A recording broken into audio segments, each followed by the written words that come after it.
Hello and welcome to my channel. Today I want to talk about dandelions and nettles. They are some of the most nutritious wild foods you can eat.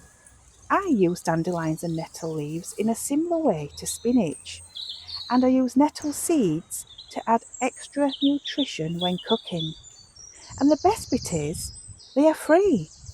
Where I live, they both grow in abundance.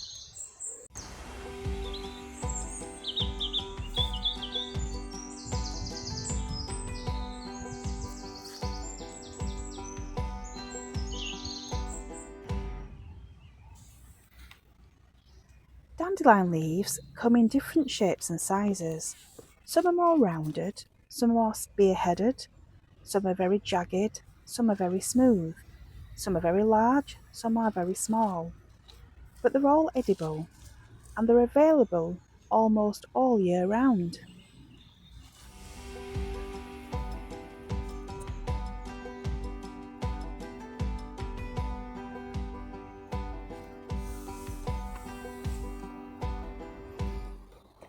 So basically just pick your dandelions and put them in a container. I'm going to use the colander because I'm going to wash them straight away and chop them up. I often find that they're growing within other things. I've got some here that are growing in my chives, so I'll pick them.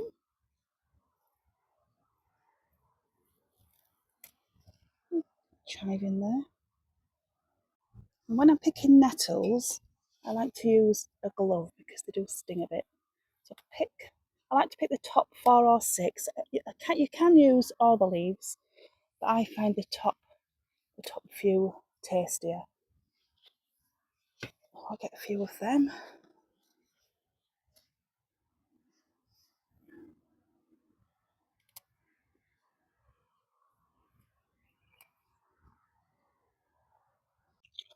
Just give them a rinse under the tap.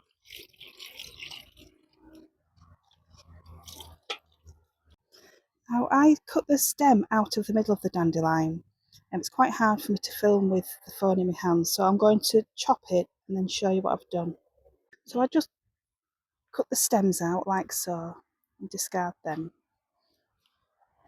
and then I chop up the dandelion.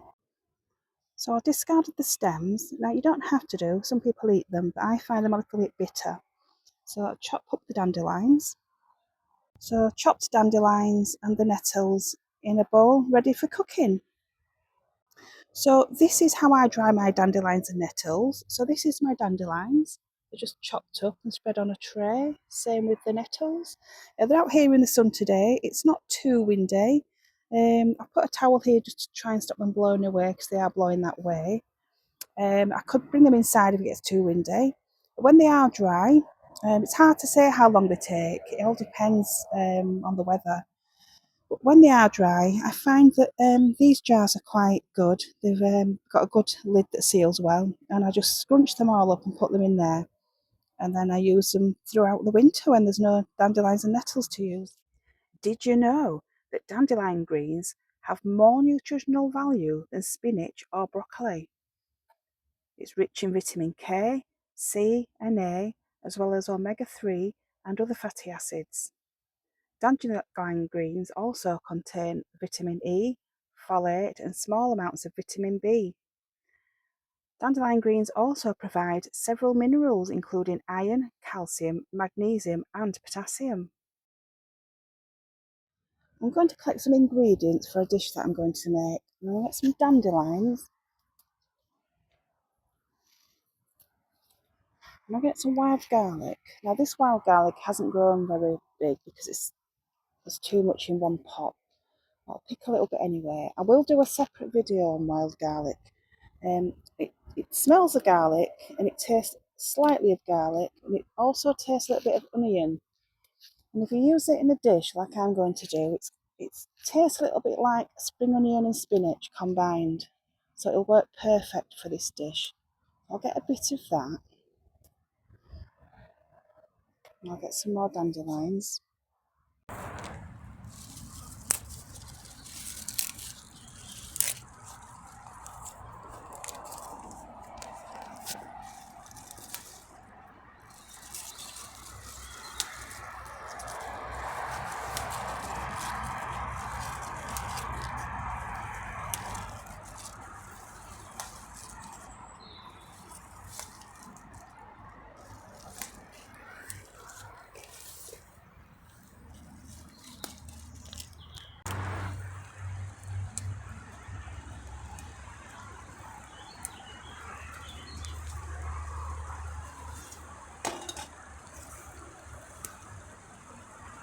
also going to use some of the garlic scapes. I will do another video all about garlic and how I plant it and how I grow it. But these things here are called scapes, and this is where the flower would grow. But they recommend to pull these off to help the garlic bulbs grow quicker. And you can eat these, they're edible. So I'm going to snap some of these off. These are a bit garlicky, a little bit oniony. So I'm going to add these. One more there.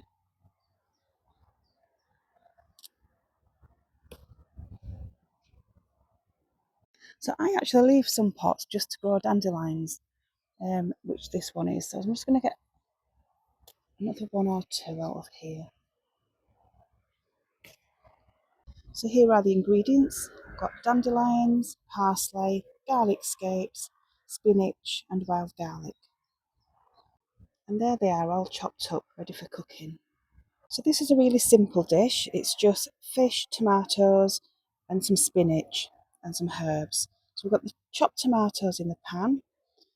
I'm going to put the frozen white fish on, a bit of salt and pepper,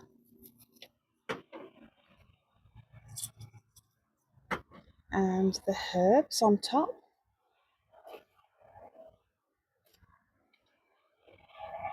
I'm going to put the lid on and leave that to cook for until the fish is ready. It'll be probably about half an hour. I'll just check and see. That didn't take long at all. That took about 10 minutes. So that's tomatoes, white fish, dandelions, spinach, scape, parsley, and wild garlic. It is ready. I've served it with jacket potatoes, butter with chives.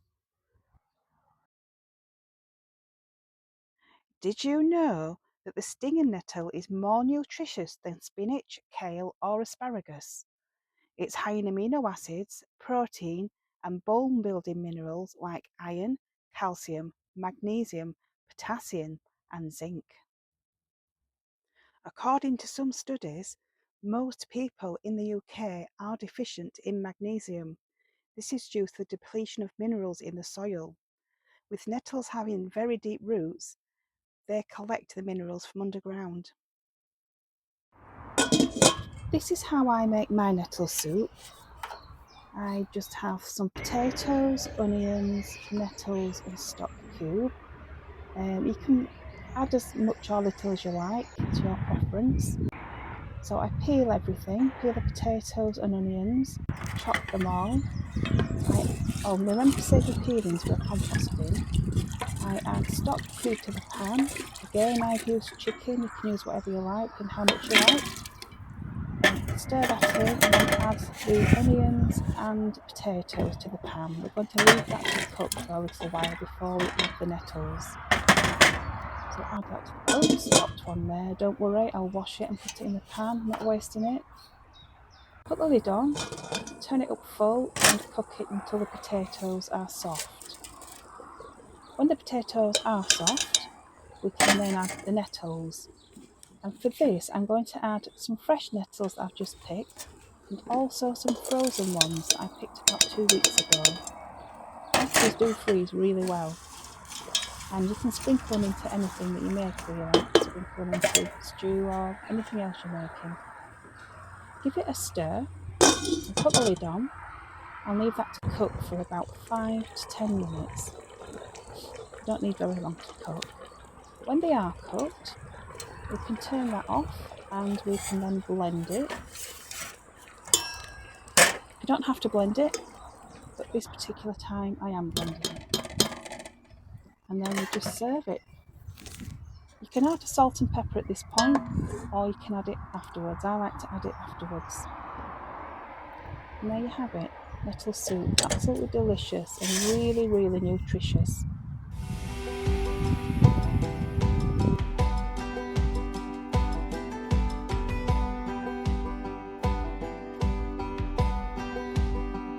Nettle seeds are one of the most nutrient-dense wild foods you can gather. They are rich in essential fatty acids that support your brain and heart health, and they're surprisingly high in protein for such a tiny seed. You'll also find plenty of vitamins, especially vitamin E. plus minerals like iron, magnesium, calcium, and zinc. Traditionally, nettle seeds have been used as a natural pick me up, helping to support kidney function, balance energy levels, and nourish the adrenal system. What's amazing is you only need a small pinch. They're so concentrated that just a sprinkle can add a real nutritional boost to your meals. In short, nettle seeds are nature's own superfood. When it comes to collecting nettle seeds, it's important to know which ones to harvest. You want the female seeds, not the male. The female seeds hang down in heavy, grape-like clusters, while the male flowers stick out more loosely from the stem. Once you've seen the difference, it's really easy to tell them apart. To collect them, simply snip off or break off the clusters when they're ripe. Spread the seed heads out somewhere to dry, away from direct sunlight. Once they're fully dry, rub them gently through your fingers or a sieve to separate the seeds from the stalks, and store them in a clean, dry jar, and they'll last for months. So, how do you use your nettle seeds? Well, nettle seeds have a fresh, slightly nutty taste, and you only need a small pinch. So, you can sprinkle them into stews and soups and curries. You can stir them into anything, and you can add them to smoothies just for an extra nutritional boost. So, that's how I collect, cook, and store nettles and dandelions. Thank you for joining me on this little foraging journey. I'd love to know how you use dandelions and nettles, so please share your recipes or ideas in the comments below. If you'd like to see more wild food and cooking tips, don't forget to follow along. And as always, make sure you forage safely and enjoy nature's bounty with care.